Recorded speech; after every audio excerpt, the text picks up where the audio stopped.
Praise the Lord. सबको प्यार भरी जय मसीह की। मैं एक बार फिर से अपने यूट्यूब चैनल पवित्र आत्मा की आवाज़ में आप सभी परिवारों का स्वागत करती हूँ। मेरे प्रिय भाई बहनों, आज का जो मैं विषय लेकर आई हूँ वो ये है, दोष मत लगाना। हालेलुया।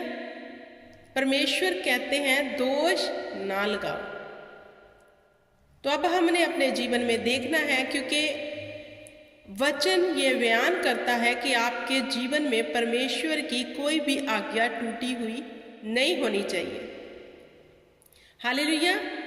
तो अगर हमारे जीवन में परमेश्वर की आज्ञाएं टूटी हैं तो हम कैसे परमेश्वर को प्रसन्न कर सकते हैं? नहीं कर सकते।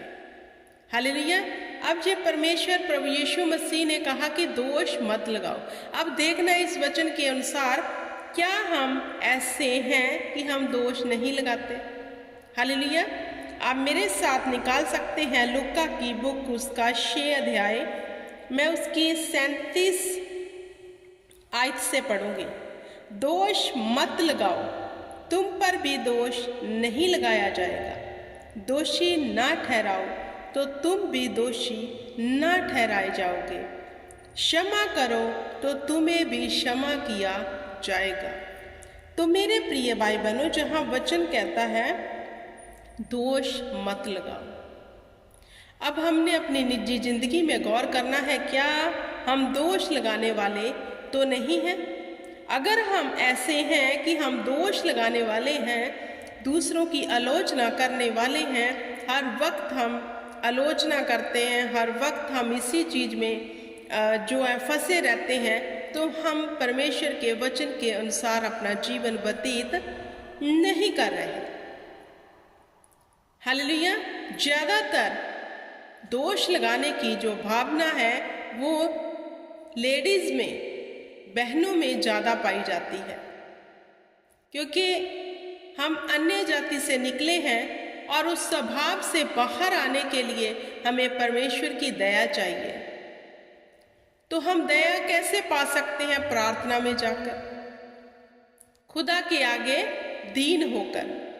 तो अब हमारे पास इतना टाइम तो है नहीं कि हम उसके आगे जाएं और दीन हों और अपने इस स्वभाव को परमेश्वर के आगे रखें कि खुदा, ये जो मेरा स्वभाव है, मेरा ये जो नेचर है, वो तेरे वचन के अगेंस्ट है। मैं चाहती हूँ कि तू मुझसे ये दूर कर। तो परमेश्वर दया कर देंगे।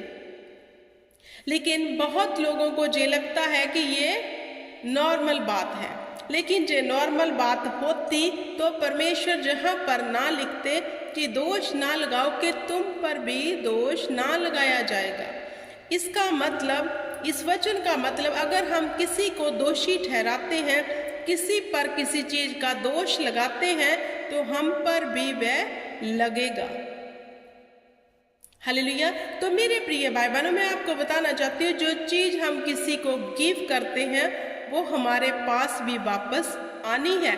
इसलिए चौकस रहो, ध्यान से वचन को पढ़ो और अपनी चाल के प्रति ज्यादा सुचेत रहो कि हम किसी को क्या दे रहे हैं, क्योंकि जो देंगे वो डबल हमारे पास आएगा। अगर हम दोष लगा रहे हैं तो हम पर भी लगाया जाएगा। अगर हम निंदा कर रहे हैं तो हमारी भी निंदा होगी। अगर हम माफ नहीं कर रहे तो हमें भी परमेश्वर माफ नहीं करेगा। ये बातें हमें बहुत लाइट लगती हैं, ये बातें हमें ऐसे लगती है कि नॉर्मल है, लेकिन ये प्रभु यीशु मसीह की लिखत है कि तुम दोष मत लगाओ, निंदा मत करो। हालेलुया। क्योंकि यहां पर परमेश्वर ने और एक वचन दिया है, दिया करो तो तुम्हें भी दिया जाएगा। अब ये सब जो यहां पर सवाल है हमारी निजी जिंदगी से भी जुड़े हैं। हालेलुया। अगर हम चाहते हैं कि स्वर्ग के परमेश्वर की दया हम पर हो, तो पहले हमें दया करने वाले बनना है। यतीमों के ऊपर, विधवाओं के ऊपर, अनाथों के ऊपर, बेसहारों के ऊपर हम अगर हमारे अंदर उनके लिए तरस भरा है, उनके लिए दया है, तो हम पर भी दया की जाएगी। अगर आप चाहते हो कि हम पर दया हो, तो पहले हमें अपने आप को सांचे में ढालना होगा। हालेलुया। तो मेरे प्रिय भाई बहनों, ये जो वचन है दोष ना लगाओ, अब देखना ये है कि हम ऐसे हैं, गौर करना है। क्योंकि प्रभु यीशु मसीह ने क्यों अपने वचनों में कहा, सबसे अधिक अपने मन की चौकसी कर, क्योंकि जीवन का मूल स्रोत इसी से निकलता है। इसीलिए क्योंकि हम अपनी चाल के प्रति अलर्ट नहीं हैं। हम दिन भर में कितनी चुगली करते हैं, निंदा करते हैं, दोष लगाते हैं, वो सही नहीं है, वो गलत है, वो ऐसा है, वो वैसा है। हालेलुया। हमारा आधा जीवन इसी में निकल जाता है। तो हम आशा कैसे कर सकते हैं कि परमेश्वर हम पर दया करेंगे? हालेलुया। सबसे अधिक हमें इस अंग को, जीभ को काबू में रखना है, क्योंकि ये सब वचन कहता है पौड़े की जड़ है। हालेलुया। क्योंकि जब ये चलती है तो मानो अंगारे उगलती है, ऐसा कहता है बाइबल। तो हमें इस अंग को इस्तेमाल करना है, परमेश्वर की महिमा के लिए इस्तेमाल करना है, परमेश्वर की महिमा को आगे बढ़ाने के लिए, शुभ समाचार सुनाने के लिए, ना कि दोष लगाने के लिए, चुगली करने के लिए, ना कि दूसरों की निंदा करने के लिए। हालेलुया। जो लोग इन हैबिट्स से बाहर नहीं निकल पा रहे, वो मांगे खुदा से।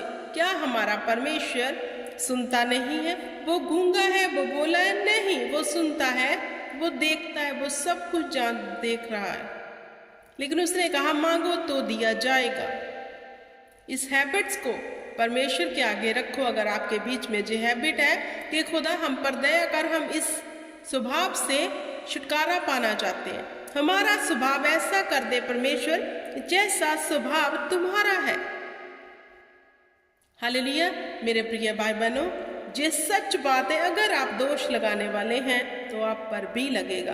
तो जब खुद पर आती है तो बड़ा दुख लगता है। हालेलुया।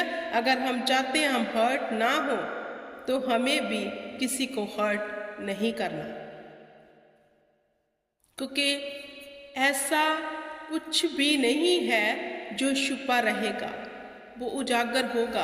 अगर आप अंधेरे में कुछ कर रहे हो, वो उजाले में प्रगट होगा। बाइबल ये बयान करती है।